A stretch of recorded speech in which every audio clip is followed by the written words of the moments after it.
नमस्कार, news nation digital के हमारे इस खास एपिसोड खबरें दुनिया की में आपका स्वागत है। मैं हूं सुमित कुमार दुबे। जब से मालदीव के प्रेसिडेंट मोहम्मद मोइजू चीन यात्रा से लौटे हैं, तब से वो और उनकी सरकार एक के बाद एक ऐसी बयानबाजी या ऐसे फैसले ले रहे हैं जिन्हें देखकर लगता है कि ये छोटा सा मुल्क मालदीव अब भारत को लगातार आंखें दिखाने का मन बना चुका है, या यूं कहें कि भारत से दूर जाने का मन बना चुका है।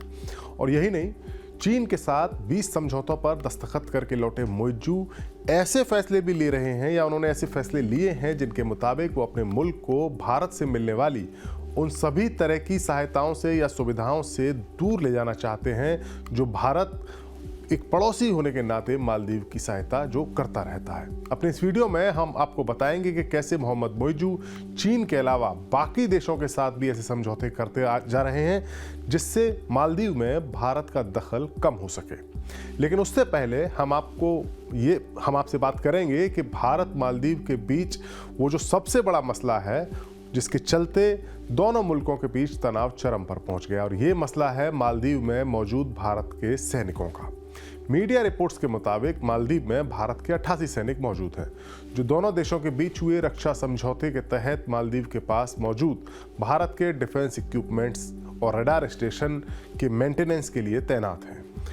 इन्हीं महज 88 सैनिकों की मौजूदगी को बड़ा मसला बनाते हुए मोहम्मद मोइजू पिछले साल राष्ट्रपति चुनाव में उतरे थे। इस दौरान उन्होंने मालदीव में भारत के कथित दखल को लेकर एक बड़ी सोशल मीडिया कैंपेन भी चलाई। इंडिया आउट का नारा भी लगाया गया, और इसी कैंपेन के सहारे मोइजू भारत समर्थक इब्राहिम सोली को मात देकर राष्ट्रपति बन भी गए।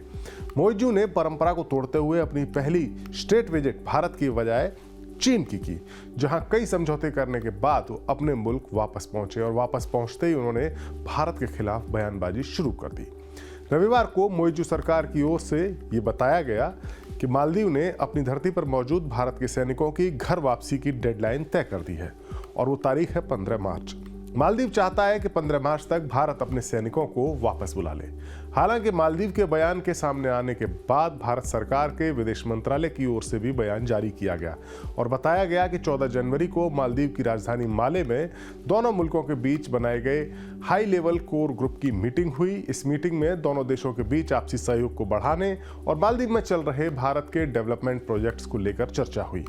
मालदीव में मौजूद भारत के एविएशन प्लेटफॉर्म के ऑपरेशन को लेकर भी चर्चा की गई, जो मालदीव को मानवीय और मेडिकल सहायता मुहैया कराता है। अब अगली मीटिंग नई दिल्ली में होगी, जिसकी तारीख अभी तय नहीं हो सकी है। भारत सरकार के इस बयान में भारतीय फौजियों की मालदीव से वापसी की 15 मार्च की डेडलाइन के बारे में कुछ भी नहीं कहा गया है, उस पर कोई चर्चा नहीं की गई है। जाहिर है मालदीव सरकार ने मीडिया में 15 मार्च की तारीख की बात को लीक करके भारत पर दबाव बनाने की कोशिश की है। यही नहीं, मोइजू सरकार ने अब चीन के अलावा दूसरे देशों के साथ भी समझौते करने शुरू कर दिए हैं। दरअसल पड़ोसी मुल्क होने के नाते मालदीव काफ़ी मसलों में भारत पर ही निर्भर है। इनमें अनाज की सप्लाई, खाद्य पदार्थों की सप्लाई, मेडिकल सहायता से लेकर भारत के अस्पतालों में मालदीव के नागरिकों के इलाज की सुविधा और पढ़ाई लिखाई के मसले भी शामिल हैं। मालदीव की इकोनॉमी की जान, यानी उसकी जो रीढ़ की हड्डी है उसकी इकोनॉमी की, वो है टूरिज्म इंडस्ट्री, और इस इंडस्ट्री में भारतीय पर्यटकों का योगदान भी जग जाहिर है। अब मालदीव ने तय किया है कि वो एक और मुस्लिम देश, मालदीव भी खुद मुस्लिम देश है, एक और मुस्लिम देश टर्की से अनाज खरीदेगा। टर्की के साथ मालदीव ने 1 साल के लिए पर्याप्त चावल, चीनी, आटा और बाकी खाद्य पदार्थों की आपूर्ति के लिए समझौता कर लिया है।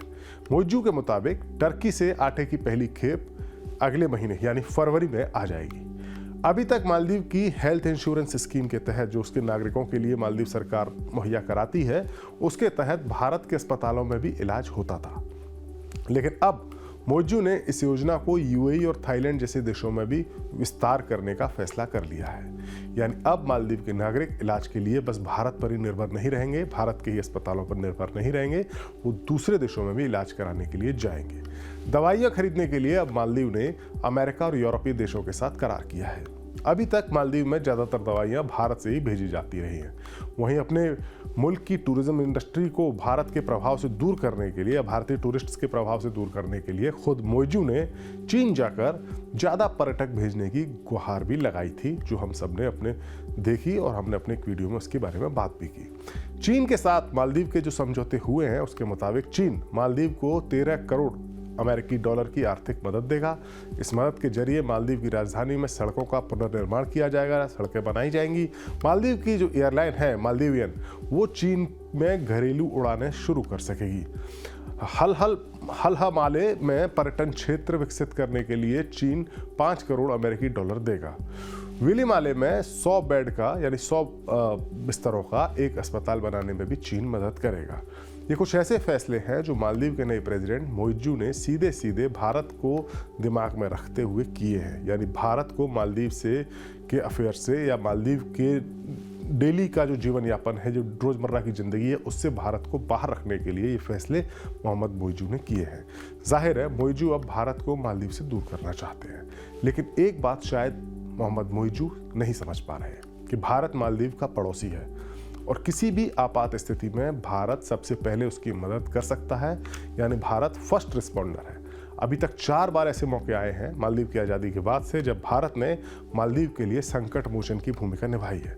1988 में जब मालदीव के प्रेसिडेंट मोहम्मद गयूम को सत्ता से बेदखल करके मालदीव पर कब्जा करने की साजिश रची गई थी, तो भारत ही था जिसने 24 घंटे के भीतर रिस्पॉन्ड करते हुए मालदीव को तख्ता पलट से बचाया था। साल 2004 में जब हिंद महासागर में सुनामी आई थी, तो उस वक्त भी मालदीव में हुई तबाही के वक्त भारत ने मालदीव की मदद की थी। कोरोना महामारी के दौरान तो भारत ने ऑपरेशन संजीवनी चलाते हुए हवाई जहाज़ों में भरकर दवाएं, जरूरी मेडिकल सामान मालदीव पहुंचाया था और मालदीव को मुफ्त कोरोना की वैक्सीन भी दी थी। वायरल के टेस्ट के लिए लैब बनाने के लिए भारत ने एक मेडिकल टीम भी मालदीव में रवाना की थी। साल 2014 में मालदीव में जब पीने के पानी का संकट खड़ा हुआ था, तब भारत ने ऑपरेशन नीर चलाया था और इस ऑपरेशन नीर के तहत सेना के विमानों के जरिए सैकड़ों टन पानी, पीने का पानी मालदीव को पहुंचाया गया था, उस वक्त जब मालदीव के लोग पीने के पानी की बूंद बूंद के लिए तरस रहे थे। लेकिन अब शायद चीन के दबाव में या अपनी राजनीति को चमकाने की मजबूरी में मोहम्मद मोइजू भारत के एहसानों और उसके पड़ोसी धर्म को भूलकर अपने देश को एक नए रास्ते पर ले जाने पर तुले हुए हैं। अब देखना ये होगा कि भारत इस पर कैसे रिस्पॉन्ड करेगा, क्योंकि हिंद महासागर में जिस लोकेशन पर मालदीव मौजूद है, वहाँ भारत अपना इन्फ्लुएंस खोना नहीं चाहेगा।